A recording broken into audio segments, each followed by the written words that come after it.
Okay.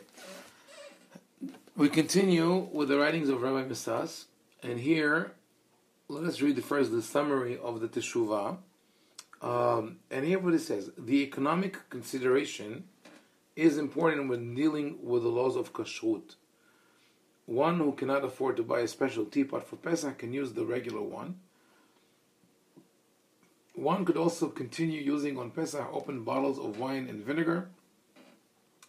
And so wrote also the Rema. The Rema is Rabbi Moshe Isalis, who is considered an Ashkenazi posek, but Rabbi Messas has no problem quoting him as a source.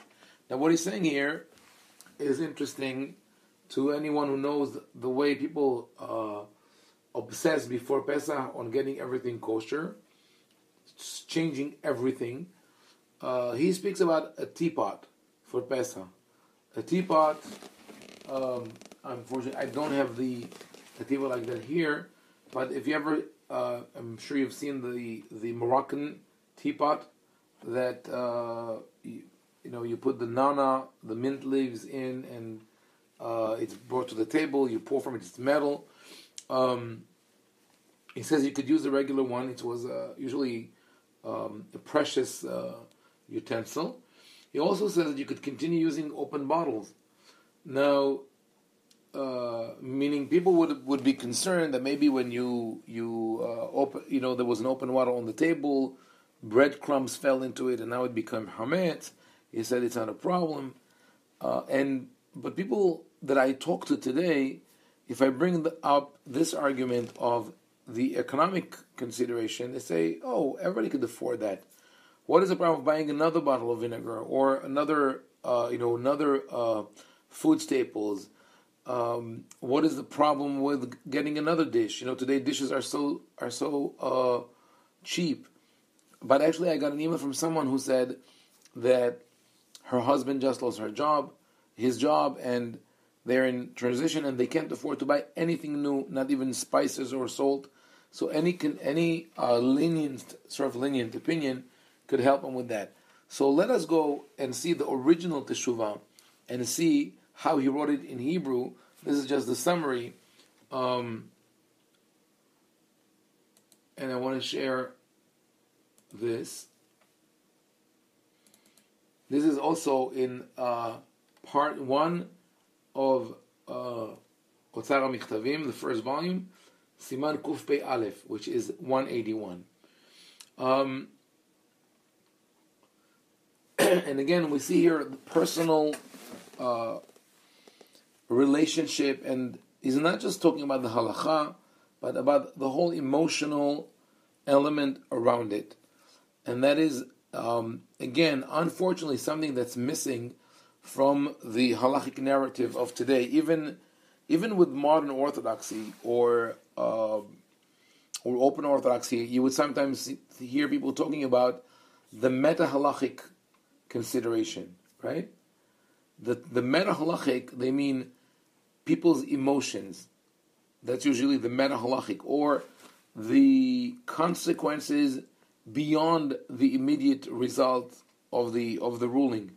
But when you read thoroughly the responsa, and you also when you review historically how halachic rulings of the past affected future generations, you realize there's no such thing as meta halachic. Nothing is meta. Everything is part of the halachic process. Emotions, economic considerations, political considerations, everything is part of halakha. And if you leave it out, there could be dire consequences. So here's this thing. So, Birshutei Demar, he speaks to Rabbi, the name of the rabbi he addresses is Haim Ovadia, and he gives him great praises, and then he says, with your permission, I want to tell you something. Nafshi agma alay me'od me'etmol ba'erev. I felt very sad or depressed since last night. By the way, you could see that his Hebrew is really beautiful, right? Very elegant. This is someone who reads a lot of poetry, reads the Bible, reads books of grammar. He has very fine Hebrew. And it says, "Nafshi agma alay meod mitmol ba'erev asher higida li shchentenu." I was told by our neighbor, "Ki kvodo ka'as meod al she'itarti le'atzmi le'achshir le'pesach." It says, "You were upset." You know, we see, by the way, you will see it again. People were upset with Rabbi Messas, but not because he was cantankerous. He's the opposite of a cantankerous person. He doesn't fight with anyone, but they're not happy with the allowances that he gives people. And they say, "Why are you doing that? It's not necessary." Why was that rabbi upset with Rabbi Messas? I allowed myself to say that a certain utensil is kosher. Which utensil is this? Kli hanikra b'shem al-barad she'osim bo atay kol hashana. Atay, this is the way the Maghrabi Arabic says tea. Atay, the tea, and al-barad is the cattle. Velo yadati adoni lama yehare apecha be'avdecha. Says, I have no idea why you're so upset with me, using biblical verses to say that.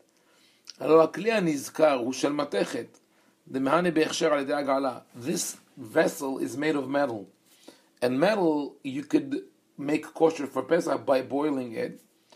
But not only that, umagam she'en mishtamshim bo hametz. It's never used for hametz. It's only used for atay, vesukar, ve'isbei besamim umayim, and herbs and water. Uma hashash yeshbo, and what is the concern? And meaning, he says, don't create problems where they don't exist. Which, again, if you look at the literature of halakha, it's almost a rule of thumb. If you ask a question, if something is permitted or not, people will say it's not, because the fact that you asked it shows that it's a problem, right?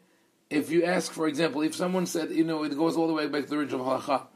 If the Torah would say, do it at night, and you went and you did it at night, it will be perfect.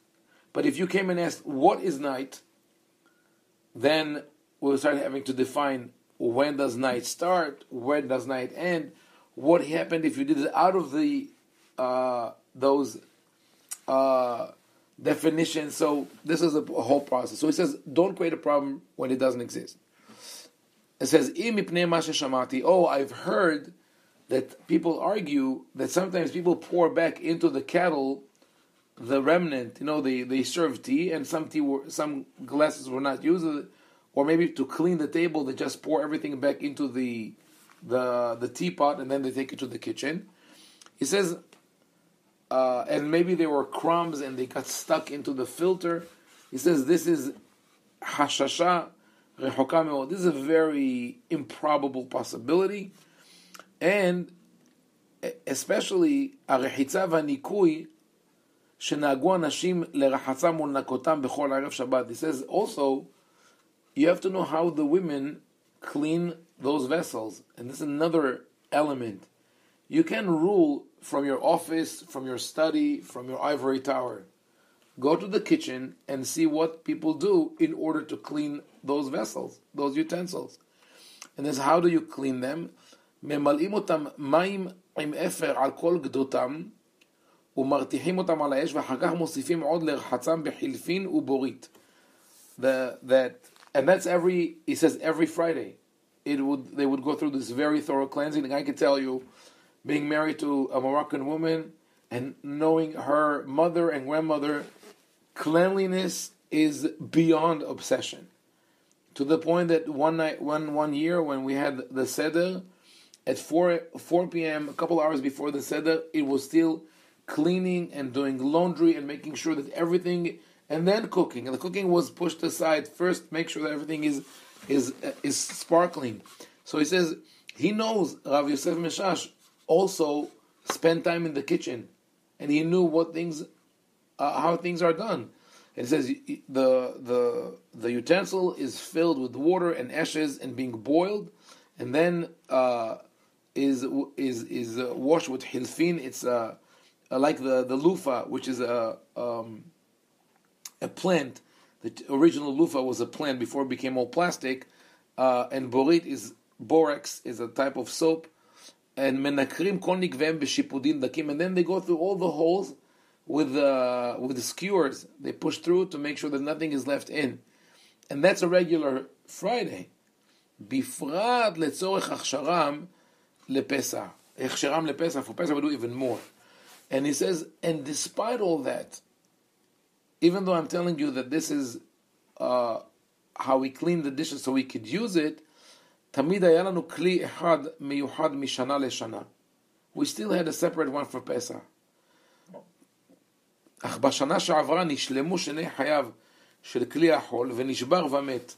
He says, unfortunately, our old tea kettle grew very old and he passed away. So it died, and the one that we usually would use on Pesach became the substitute and took its place. And to talk about them like as they were human, he says, "ובזאת השנה אין היד משגת לקנות חדש, וגם אינם מצויים מפני שיבוש הדרכים." He says, but this year we couldn't afford to buy a new one, and it's hard to get them because of shibush hadrachim. It's the times are harsh.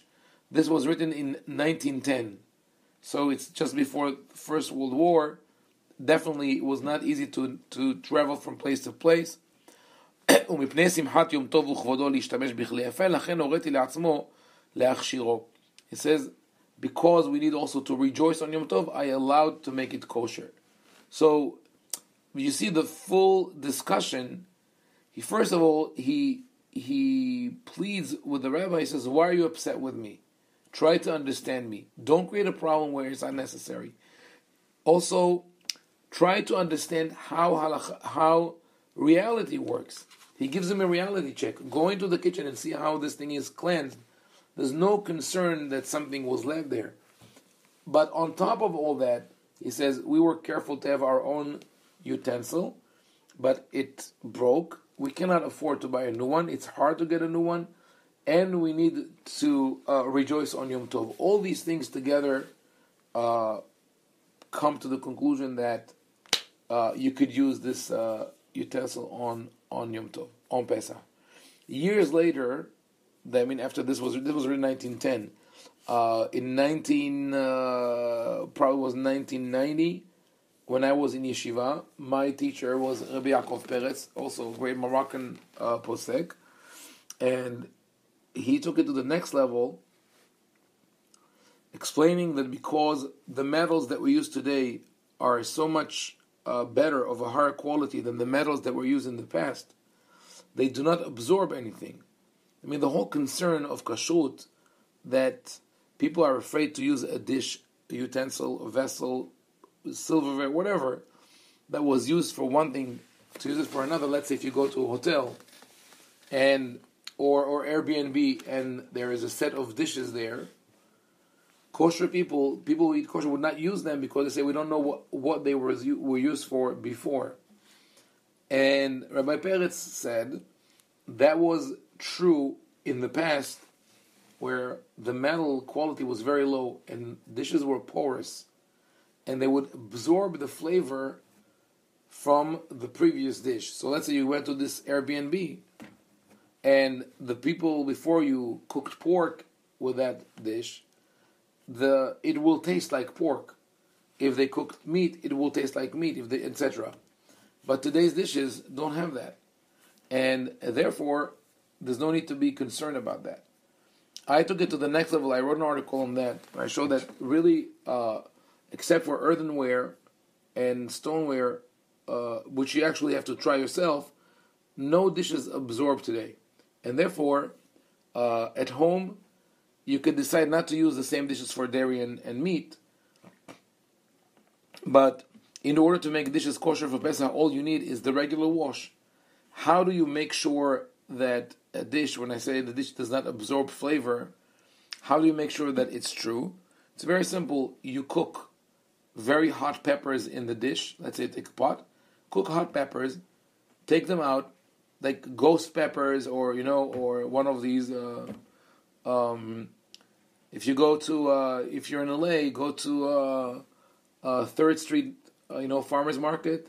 There's a booth there that is dedicated to hot sauce. Get all the hot sauces and cook them together in a pot. Then wash the pot and cook rice with no salt, nothing. Blend rice in it and taste the rice. Could guarantee you that there will be no spicy flavor in the rice, which shows you that nothing is transferred. This is every time you cook in the dish is like a new dish. So unless you know that flavor is transferred, you have no reason to worry about. But the point is of what Rabbi Yosef Messas writes, and this is sort of a mentality in Psak that has been lost, is that you take into consideration the life conditions, the reality. How do people clean the dishes? Why would they need to have this allowance of not buying a new dish because they can't afford it or because of the situation? All these things are taken into account, and that's very important. Even though he's dealing with this very sensitive issue of Pesach, that we know people have almost a supernatural fear of Pesach and of God forbid if they by mistake eat something which is not kosher. That idea of dishes not absorbing, it has a huge impact if it would have been accepted on the whole kashrut system, on giving kosher supervision to restaurants, to catering businesses, to hotels. But unfortunately, it seems like the kashrut organizations are not concerned with the well-being of the people, but they really became a conglomerate that cares about, it's a trust. So we need antitrust laws in that also. So let's go back to the text of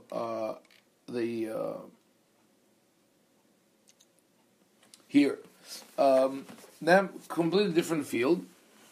That is the summary of the Teshuvah. So we find here that he says that Moroccan rabbis created many decrees with no need of date or signatures in order to address social problems. When he says no need for a date or signatures, he says they don't have to specify it for a specific date or to sign as a bedin, but they all get together and they issue the decree as a group to address social problem, such as the exaggerated gifts and expenses expected at weddings that burdened and embarrassed the less affluent families. This is a problem today as much as it was back then. I know of communities where the standards and expectations that people take loans and get into debts in order to conduct a wedding, and it would be much better for them if they would have given the money to the young couple as a good kickoff in life instead of trying to impress others.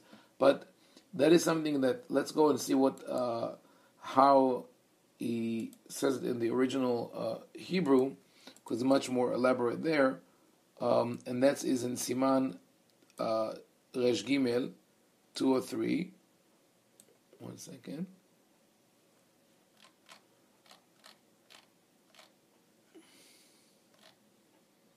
Here. That's very important statement.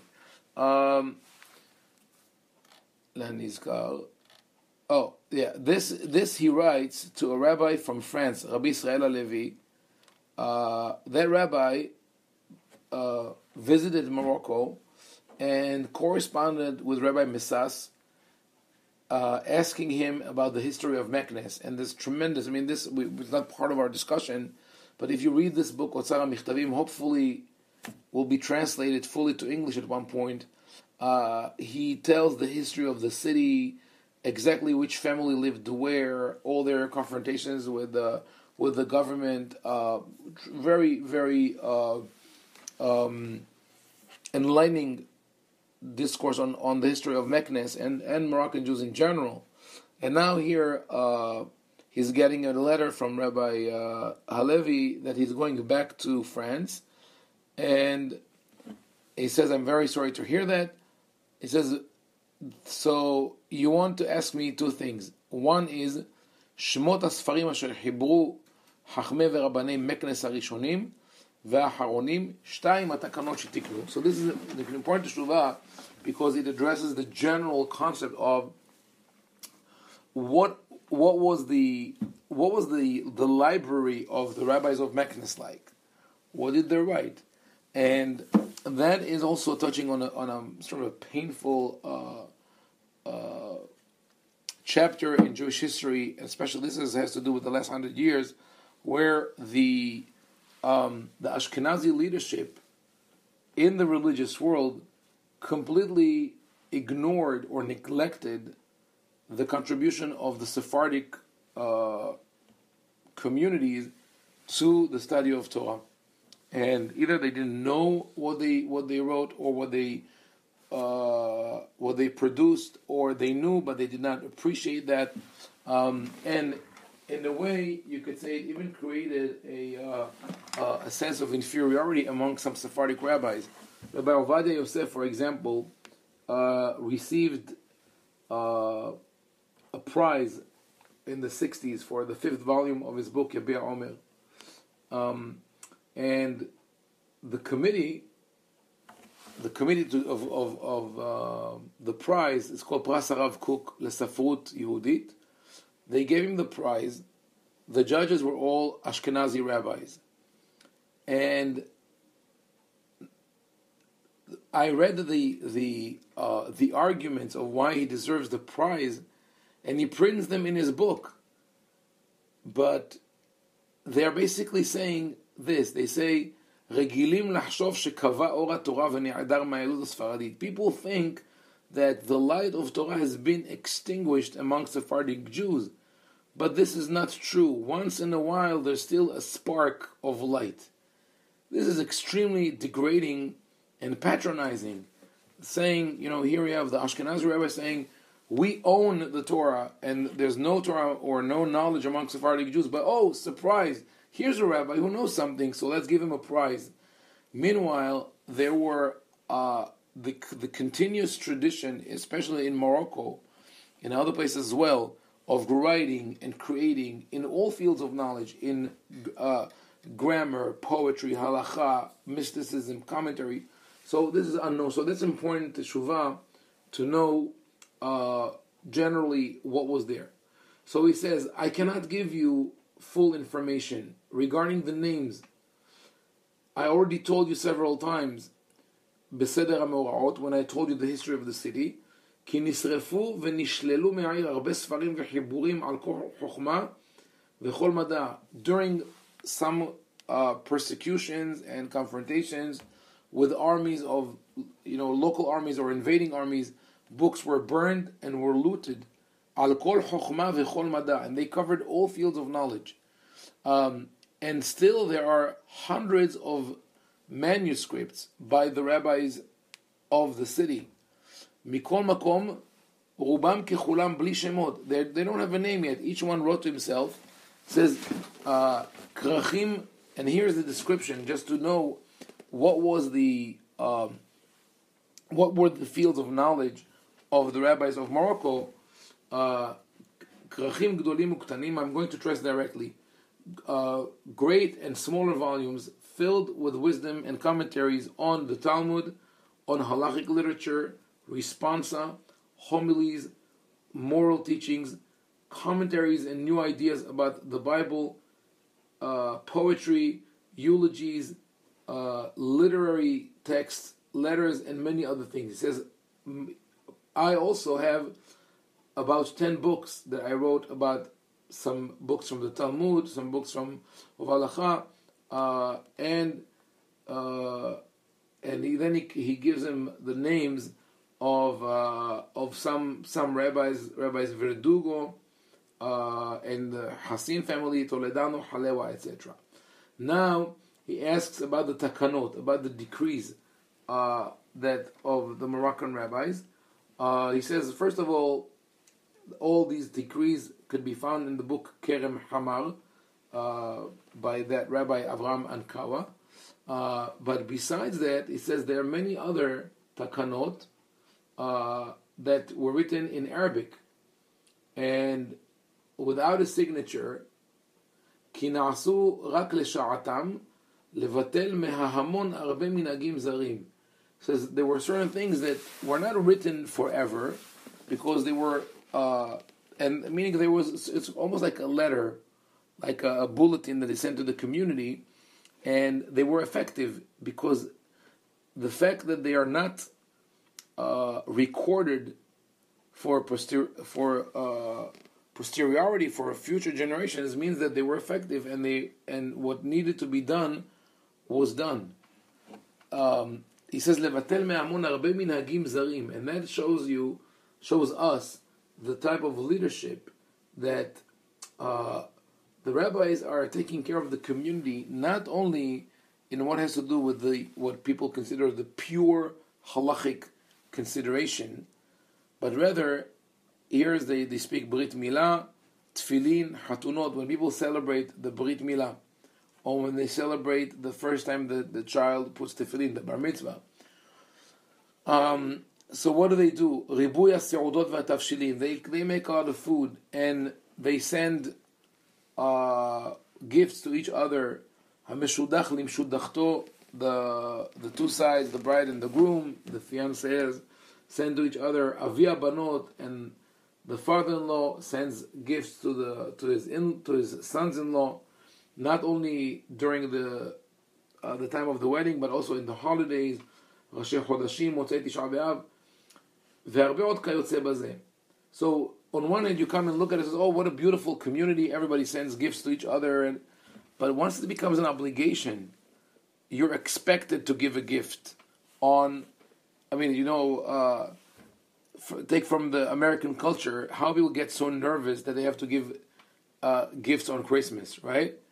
And there are apps and devices and counselors will help you do that. Why? Because it becomes an obligation. It's not something that is your choice.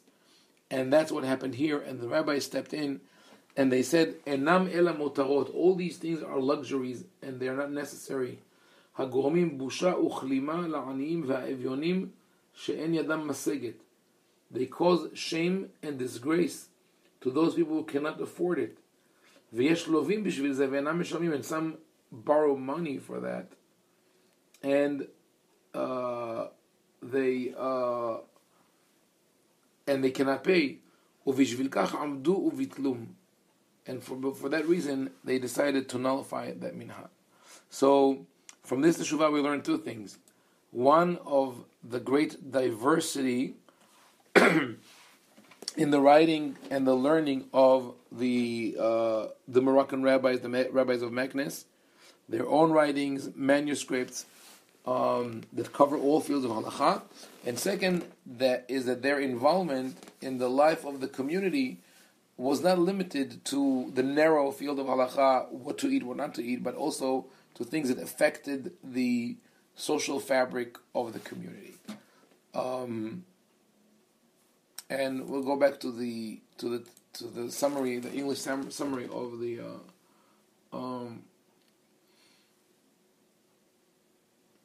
of his responsa. And here's another daring statement of Rabbi Yosef Messas. That is definitely a product of the Sephardic upbringing. And he says this: whatever is written in the Talmud and is not a direct commentary on the Mishnah is not considered part of the oral law, but rather midrash, which is homilies and ethical teachings of the sages. And in my footnotes to this, I wrote this: this statement goes against the grain of the ruling ideology of the yeshiva world today, but is direct descendant of the worldview of the great Sephardic sages. It's extremely important today, as information is easily available, and young students who are told that the whole Talmud is a sacred text often find contradiction between its text and scientific or historical facts. Meaning, in the yeshiva world of today, the ideology is that the Talmud is sacred. The Talmud is the commentary on the Mishnah. It covers 36 out of the 60 tractates of the Mishnah, and it's an expensive text. It goes in all directions. There is a halachic discussion which is focused on the Mishnah, but there are also digressions towards uh, folk medicine and stories and moral teachings, etc., etc. Now, Rabbi Messas says, and we're going to go to the Hebrew text and see how it's written there. This is in Utzar Michtavim 234. Also, it's the first part, and he speaks about the authority of the different parts of the Talmud.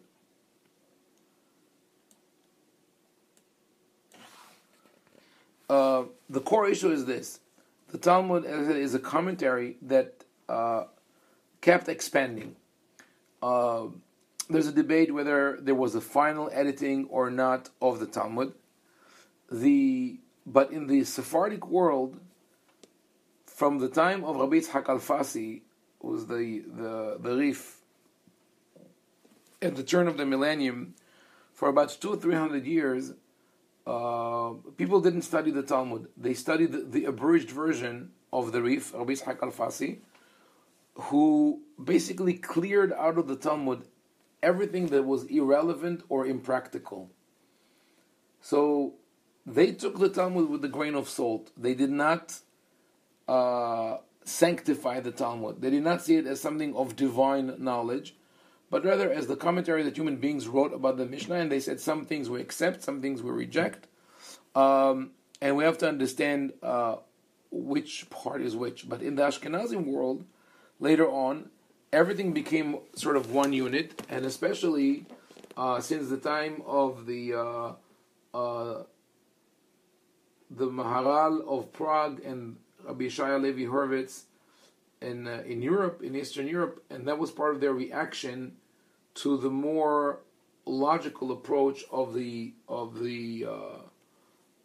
Sephardic rabbi, especially the Italian rabbis of the Renaissance. I mean, it's a long story, but Rabbi Azariah di Rossi wrote a book called Me'or Einayim, where he challenges some of the midrashic literature that can be found in the Talmud, and the Ashkenazi rabbi leashed out against him and said, you cannot question the validity of the Talmud, and to the extent that they said that every word of the Talmud is prophecy.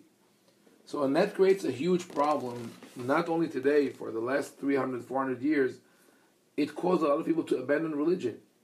Because when someone looks at the Talmud and he sees, for example, a discussion of birds that grow from trees, which obviously was an influence of Greek science, Pliny the Elder saw bats hanging from trees, and he recorded that as birds who grow from trees.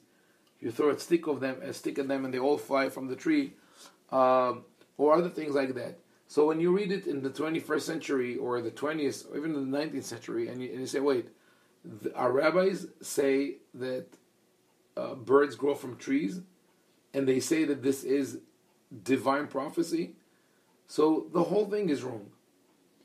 Meanwhile, the more rational approach, and that is in the Sephardic world, and what we find here also in the writing of Yosef Messas, is this. He says, Od sha'al ma'alato. This is a question that he receives from a rabbi by the name of Rabbi Pinto in 1916, and he says, Imucha le'odi'o bir'aya ma'i Torah shebe'al peh. He says, can I give him a proof what is considered oral law? Im kol hashas bichlal o lo. If the Talmud is considered oral law that was given traditionally from generation to generation, da yedidi ki haTorah shebe'al peh hem hamishnayot dafka. Oral law describes only the Mishnah. Ve'agmara hi perush hamishnayot. And the Talmud has a portion called Gemara, which is the commentary on the Mishnah, which is not part of oral law. V'chol ha'katuv b'shas, and whatever is written in the Talmud, she'eno nogea leperush hamishnayot, eno bichlal Torah shebe'al peh, is not part of the oral law. So he says you break the Talmud into two parts. One is commentary on the Mishnah, and all the rest. He says the commentary of the Mishnah is a commentary of the oral law. It's not oral law by itself, but it's a commentary, so it's tied to it. but the rest of the material is not part of the Torah oral law. What is it? Rak, it's only drashot ve'agadot ve'azarot shel chachmei hashas. Those are sermons and stories and admonitions, moral teachings from the rabbis of the Talmud, and he refers the person who asked the question to Perush HaMishnayot le'Rambam Zal, the Rambam's commentary on the Mishnah, and Rabbi Shmuel HaNagid, which we know today is not Rabbi Shmuel HaNagid. The name Shmuel HaNagid refers to Rabbi Shmuel HaNagid Levi ibn Nagrila, who lived in the 11th century in Spain. He was a poet, a statesman, a general, and a great scholar, and he wrote a lot of poems and other books and the books of Halakha. But that book that is attributed to him is not his. It was by another Rabbi Shemuel, called Rabbi Shemuel ben Hofni Gaon, who lived in the Gaonic period, about 200 years before him, and he wrote a book called Mevo HaTalmud, an introduction to the Talmud. And in that introduction to the Talmud, he distinguishes, like Rabbi Yosef Messas does, between the oral law, which is part of our tradition, and the rest of it, and he ends Veshalom. So Rabbi Messas clearly says that the oral law only includes the Mishnah and its commentary, and in other places he says even that you're allowed to challenge the Mishnah and explain it differently if you have the proof to say that. So that, like I said, it's quite daring. Another element of the Sephardic learning that he inherited. We're going to go to another one here. Now we move from what is, the questions, because of their order, cover different fields of Jewish life. And here, this is the question actually that I was asked several times. It comes up, it didn't come up in Israel, but came up in America and other places. If one is asked to attend the funeral for a non-Jew, people actually ask this question as they feel that, I'm saying observant Jews feel sometimes that the rituals and the prayers that are either they feel they should only be conducted for Jews, or they feel that if they conducted by another religion, it's inappropriate for them to attend. So he says if the deceased was a decent person, he is considered a pious man among the Gentiles, and inherits the world to come, and it is a mitzvah to attend his funeral.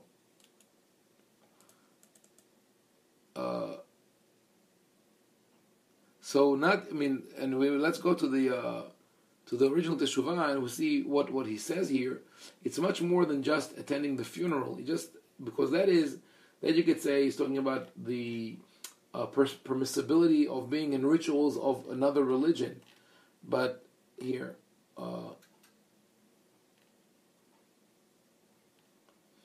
he writes very, very briefly. He says, "Od she'al kvodo, im mutar lelavot met goy."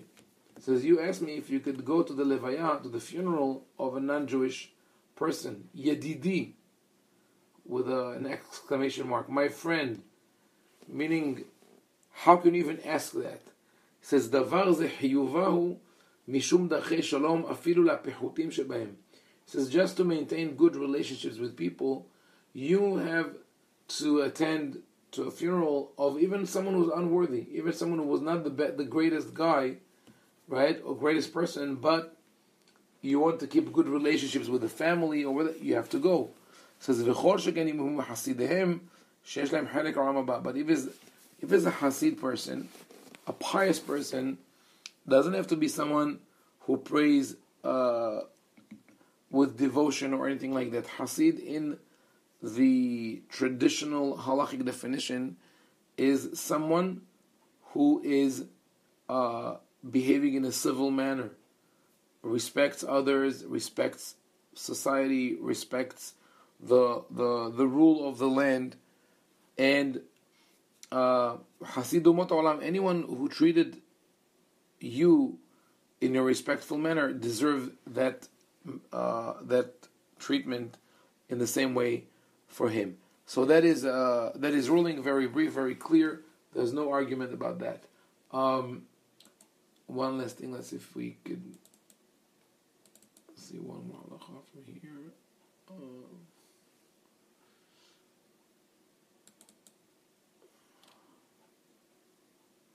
Okay. Finally, last statement. This is an example of the comprehensive knowledge, like the question that we saw before about the that previous Teshuvah, by the way, was chapter 240 in the first volume.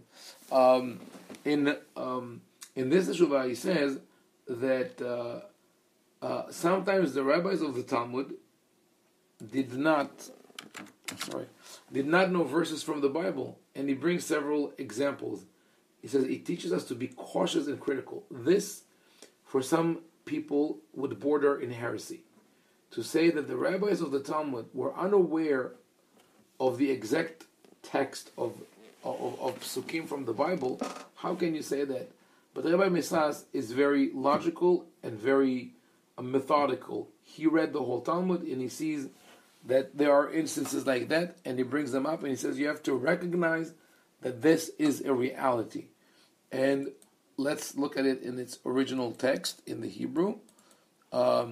This is in chapter 266 of the Hebrew edition in Otzar HaMichtavim. One second. 266. So one last thing. So I can find the original Teshuvah where he says that, we'll see it next time, about where he shows the proof from the Talmud of that the rabbis sometimes did not understand the verses. But his signature is also, you brought it up, so it's interesting. He signs in different ways. Sometimes he signs Ani Hayom and I am today, which is initials of his name, Hakatan Yosef Messas. But I think that he signed that because he had this sense of urgency and presence. Like, I am today. Like, Atem nitzavim hayom, you stand today before God. He always had this sense of responsibility for the community and doing the right thing. So, and then he adds also Samechtet, which is hotly debated among scholars. Not only is a lot of Sephardim, that was the way they signed Samechtet. So some people argued that it means Sephardi Tahor, pure Sephardic. But then they proved that if it would be really pure Sephardic, then it would only apply to people who came directly from Sepharad and are part of what is called La Nación, the exiles.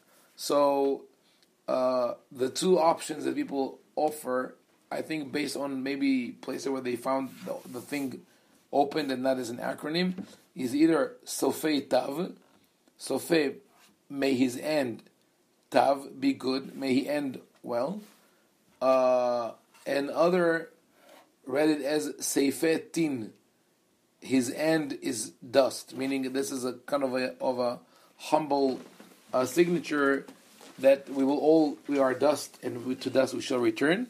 But he also has another interesting signature. Sometimes he writes Neum HaKatan Yosef Messas Aved El Asher Hug Vedok Ashash. So he rhymes with a poetic word. I am the servant of God. Aved El Asher Hug Vedok. Hug is the circumference of the land. Vedok is a poetic word for heaven. Ashash is from the word ushiot, foundations. So this is part of his poetic approach. Neum HaKatan Yosef Messas Aved El Asher Hug Vedok Ashash. So today we saw a panoply of responsa from different walks of life. There's so much more that he writes about, and some things are really groundbreaking. especially his Teshuvot that we'll see later about hair covering for women. He is the first rabbi to openly explain and defend the women who do not cover their hair. Not just saying, oh, it's okay, you don't have to do it, there's an opinion that says it's allowed. But to say, you are the Orthodox woman, the one who doesn't cover the hair, you are the Orthodox woman, and others who cover it, maybe they pretend to be religious, but they're not. I'm not saying that all of them are like that, but it's extremely audacious and daring approach, and we'll get to this teshuvah later. We have other rabbis to see, God willing, but that will be for today. I think we'll stop here. So maybe we'll add that. That's a good question. Like, what was the influence of Rabbi Messas? So, and also, I wanted to add, if you don't mind, what was the response of the majority? Or he must have had many detractors and enemies because of his approach. So interestingly enough, okay. So those two questions: enemies, detractors, and who were his influences. So definitely, the influence were the great rabbis of the previous generation.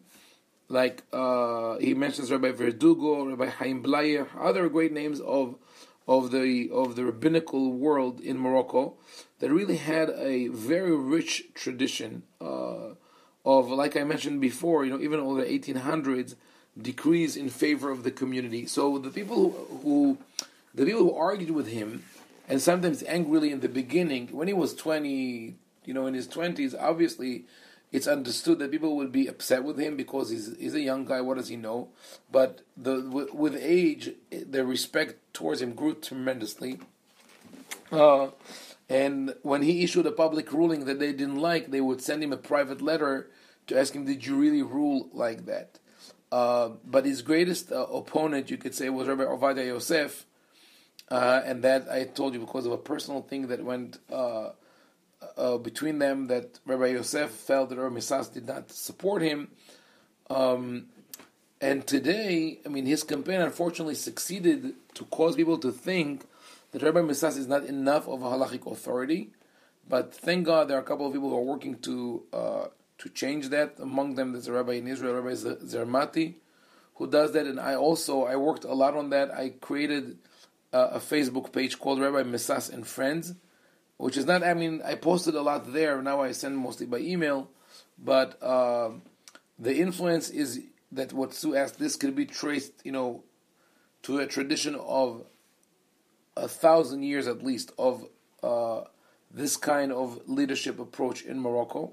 Goes all the way back to the Gaonic period, to Rabbi Ishaq al-Fasi at the turn of the millennium, and to great rabbis after him, to the influx of immigrants from Baghdad in the 1300s, and from Spain in the...